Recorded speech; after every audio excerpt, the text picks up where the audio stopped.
Simon from simonwoods.com. Second bit of my The Lighter Face of Argentine Malbec series. Are these the lighter face? Someone sent me one that's 15% lighter.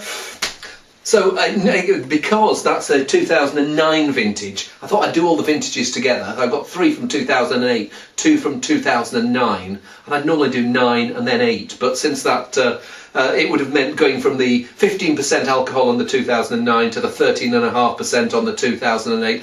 Oh, you know what I mean. Just let's get started and see where we get. Interesting to start with. 2008, Familia Secce. My pronunciation isn't what it could be, but this is no added sulfite, so a natural wine from Argentina. Not sure whereabouts in Argentina. It just says Mendoza on here. Give it a whirl. Certainly is on that fresher side.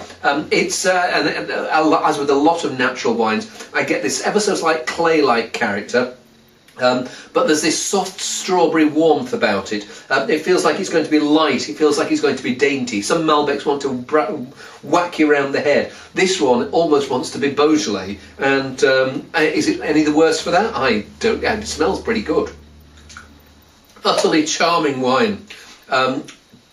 This soft, juicy red fruit, rather than sometimes Malbec comes across and it's bold black fruit. But here the first thing you're assaulted with is red cherries, strawberries, and then there is some blackcurrant and blackberry underneath, but it's this red fruit assault. And you can feel that there is power and warmth there. Your mouth is felt knowing it's had something that's not exactly a shy form, but in terms of its refreshing quality, it has got that glugability. It makes you think, yes, a big plate of honest, hearty food, please.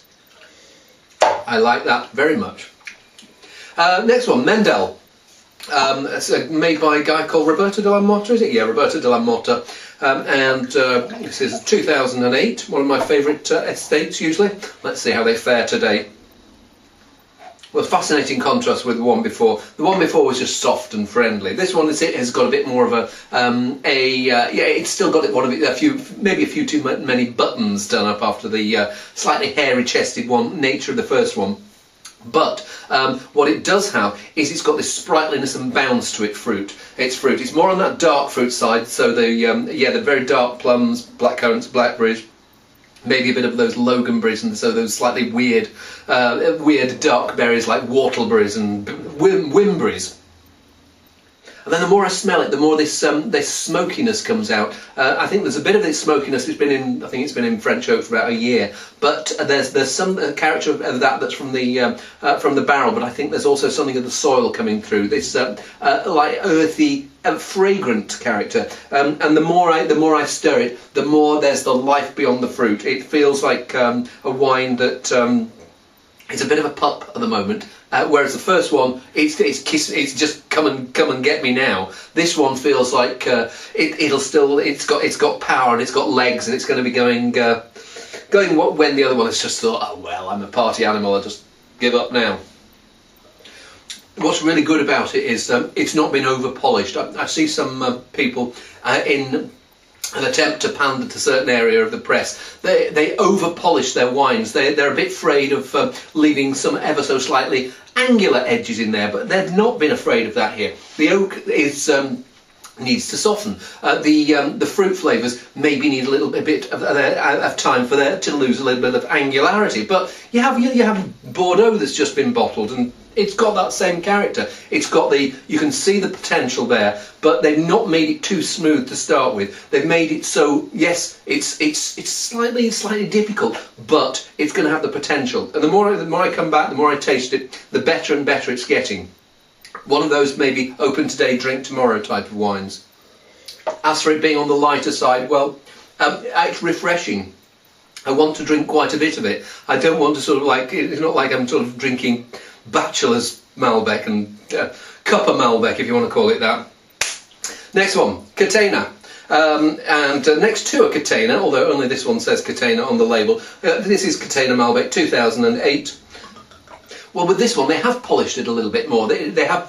It feels like there's a bit of more softness to the fruit, but they've not over polished it. They've still left. They've still captured that slight savage animal quality of Malbec. That if you over polish it, it just ends up. You don't want tame Malbec. You want Malbec with a bit of feistiness, and it's still got that feistiness here.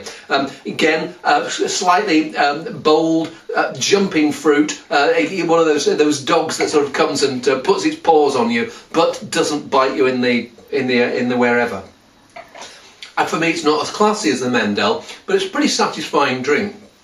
And without the Mendel, it would have looked pretty grown up. But the Mendel has just got that extra layer of sophistication. Here, honest, rich, chunky, tasty, and pretty good, pretty decent wine.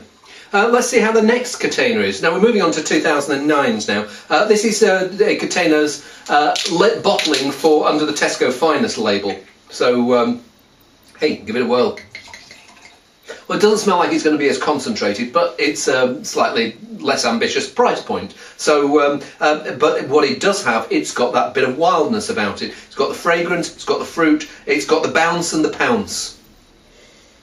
Now it's a year younger, and one of the things I noticed here is oak influence, just that little bit more. There's more of that vanilla sheen, and I don't know whether for a bottling like this, whether they're not using all barrels, whether there's some oaking going on from other ways of getting oak flavour into a wine. But it feels a bit angular after the basic Catena. It's probably not fair to do it here, but it's still got this freshness, spice, some of that violet fragrance, and yeah, this nice dark fruit character. Perfectly decent wine, and just slightly shamed by the one that's gone before. So probably unfair of it to do it here, but hey, it stands up. It stands up pretty reasonably. Let's see whether Finca La Anita stands up reasonably. Again, 2009, and we're in the 14% alcohol level here. Yeah, oh no, 14.5 we are here. Now we're back to wildness and fragrance here. This has got that not over-polished sexiness about it. Someone's not tried to over-extract the fruit. Someone has tried to make a red wine rather than a black wine, and it's all the more successful for it. A bit of licorice there, but again, it's on this red fruit rather than the dark fruit spectrum.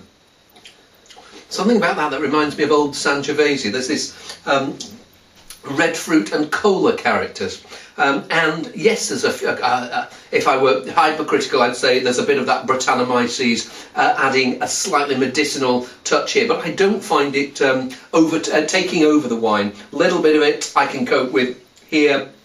It's just lifting the flavours and adding a savoury quality. So I like its freshness, but that savoury meatiness as well. And the gentleness is the thing that strikes me about it. Someone has tried to make, as I say, a red wine rather than a black wine. Yeah, like that. I'm enjoying these.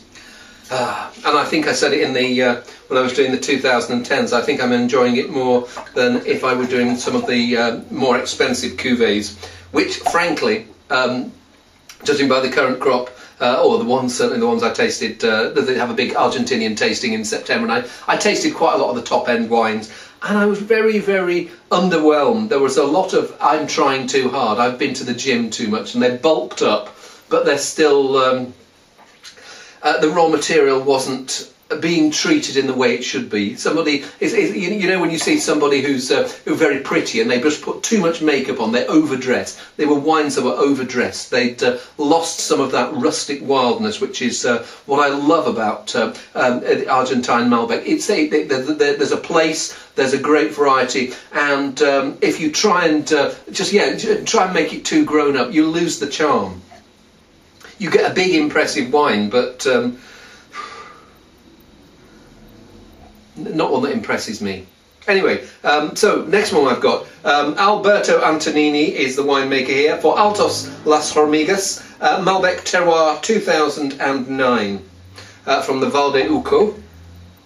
But here I stick my nose in, and there's this sense of earth about it. There's a sense of place, and it feels like it tastes of a place rather than just a great variety in winemaking. So there's the sweet cherry, there's and it's black cherry here, and black currants, blackberries, but Yeah, there's more there. There's more there, and then there's this earthy freshness about it that smells really nice.